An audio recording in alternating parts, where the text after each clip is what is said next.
E aí, meus queridos, minhas queridas, meus alunos, os que não são meus alunos, aqueles que serão meus alunos. Aqui quem fala é o professor Fernando. Estou começando esse novo projeto de ensinar história através da internet, mas não ensinar história de maneira complicada, mas ensinar história de maneira fácil. Afinal de contas, o nome desse canal é História Fácil. Comigo, professor Fernando. Segue a vinheta.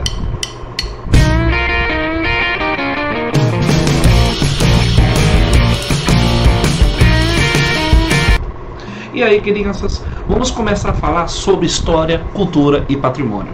Se for parar para pensar, é um assunto que cai constantemente em vestibulares, que cai na prova do Enem, porque afinal de contas, a prova do Enem trabalha habilidades e competências. E a história está presente em todos os ramos dessas habilidades e competências. Quando falamos de história, temos que lembrar qual seria o conceito de história. Afinal de contas, o que a história estuda? A história estuda a vida dos animais? Não, essa não é a parte da história. A história estuda a vida dos... sei lá. A história estuda quem? A pergunta é, o que a história estuda? Então, de maneira fácil, podemos falar que a história é a ciência que estuda as mudanças, as permanências e as continuidades. Vamos entender o que é essas mudanças. As mudanças no decorrer da história quer dizer o quê? As mudanças do comportamento da família, por exemplo. A família tradicional de 500 anos atrás na história brasileira e a família atual, os tipos de família. Isso é uma mudança. E está aí o papel do historiador para entender essa mudança e as transformações no meio da sociedade. Permanência. O que permaneceu? Estou usando a família como exemplo. Permaneceu a figura paterna, a figura materna, permaneceu a figura dos avós. Independente da família, existem pessoas que exercem esse papel social dentro da família. Permanências, o tipo de governo, a forma de governo, a ideia de república, a ideia de democracia e continuidades. O ser humano continua fazendo coisas novas e se transformando e modificando.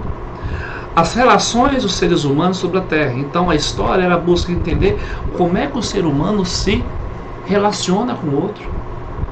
De lado positivo até mesmo de lado negativo. O historiador, Mark Bloch, em Apologia da História, esse livrinho aqui, ó, ótima leitura, seria bom vocês, quem quiser pode adquirir. Ele fala o seguinte: a história é o estudo dos seres humanos dentro do tempo.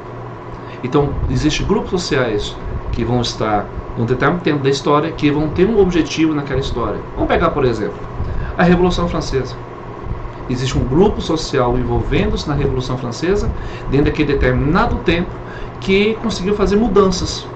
Que até hoje nós temos exemplos que vêm da Revolução Francesa.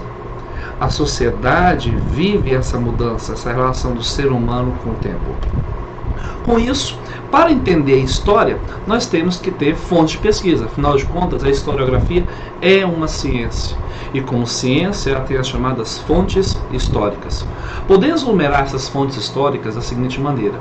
Nós temos fontes escritas. Ó, você que está aí assistindo meu vídeo, aquele diário, tá? Aquele diário que você escreve suas coisinhas. Ah, professor, diário é tempo de velho. Eu acho que é. Mas naquele arquivo escrito que você guarda, até mesmo dentro do seu celular, aquilo pode ser transcrito e pode se tornar um documento histórico. Então eu ponho documentos oficiais. O que seria um documento oficial? A carta da Princesa Áurea, a abolição da escravatura, é um documento oficial. Artigos de jornais, por exemplo, quando eu fiz faculdade, eu fiz um trabalho voluntário na CNPq de pesquisa. Eu tive contato, o jornal Matutina, onde eu tive que ler documentos de jornais escritos para identificar os hábitos alimentares da sociedade goiana. Muito massa. Letra de música, poema, são fontes escritas. Chega aí, olha para o seu pai, para sua mãe do seu lado. Pergunta para eles se vocês têm alguma fonte escrita. Melhor, você entender a próxima fonte, fonte imagética, pega o álbum de família da sua família. Você vai perceber que o álbum de família da sua família, você tem fotos antigas. Fotos de 1970, de 1980, de 1990, ou foto de onde? Então essas fotos também são fontes imagéticas. Aí no slide você percebe aí que eu tenho uma fonte imagética como a construção do rei, como diz Peter Buck, né? Ele é construído uma imagem, é uma fonte, uma imagem. Uma pintura de um dragão, de um monstro marítimo, onde aparece aí no período das grandes navegações. E na pré-história, como é que sabemos o relacionamento do ser humano através de uma pintura rupestre? É claro que não é só a pintura rupestre que vai dizer o que o ser humano viveu no período da pré-história. Existem outras fontes dentro da arqueologia que vai colaborar para o estudo da história do homem da pré-história. Mas a pintura rupestre é um instrumento que possibilita entendermos como o ser humano viveu nesse período. Temos então fontes orais. Uma parte da história muito massa. Por quê? As fontes orais são fontes onde você pega uma pessoa, vamos pegar um exemplo, uma senhora, um senhor que viveu 80 anos, 90, ainda está vivo, e aí você quer saber uma história particular daquele bairro, daquela cidade, e essa pessoa viveu desde pequenininha. Então pega um gravador, um bloquinho de papel, o seu celular, com permissão dele, é lógico, e entreviste-o. Faça perguntas objetivas onde você vai trocar ideias e aquela conversa, aquela história que ele vai contar vai se tornar uma memória coletiva de outros grupos de pessoas entrevistadas. Isso aí não estão falando de história oral. É legal conhecer o outro, é legal conversar com o outro. E é claro, por último, a cultura material. A cultura material é restos de moradia, sepulturas, podemos falar de artefatos domésticos, instrumentos de trabalho, está muito próximo do lado da arqueologia, porque a gente vai ver a questão de patrimônio. Então, resumindo a obra, porque não quero me enrolar, as fontes históricas são 4. Fontes escritas, fontes imagéticas, fontes orais e cultura material. Fechou? Tranquilo? História estuda as mudanças, as permanências dentro de um tempo e de espaço. Dentro do contexto de história, nós temos que lembrar que nós estamos estudando o ser humano. E aí vem a pergunta, cultura. O que é? Tudo é cultura? Depende.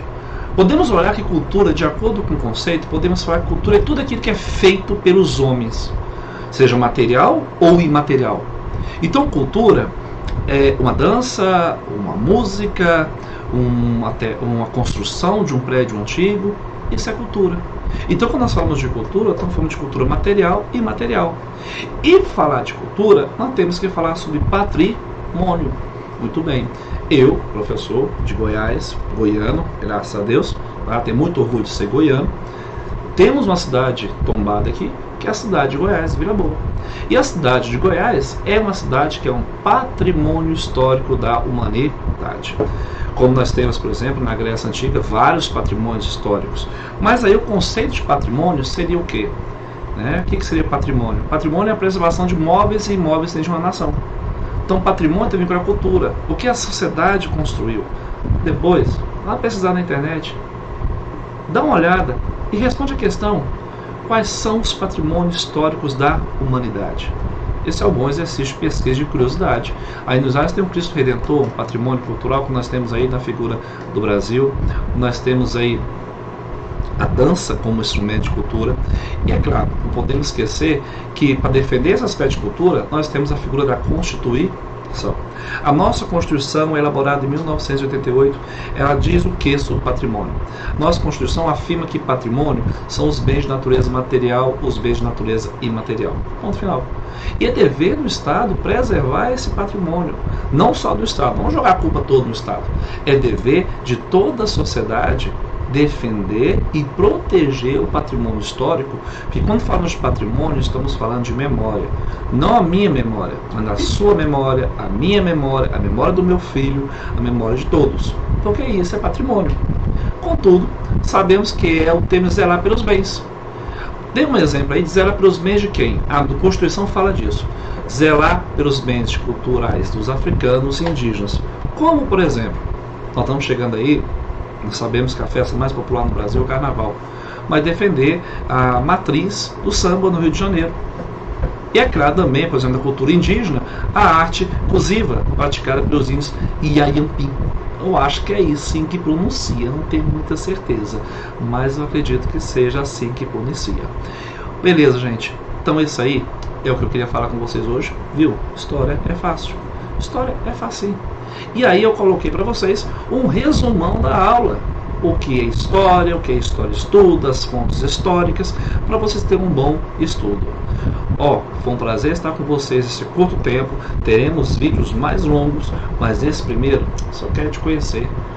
Fique com Deus. Deus te abençoe. Sucesso. Humildade sempre. Abraço. Beijo para todos.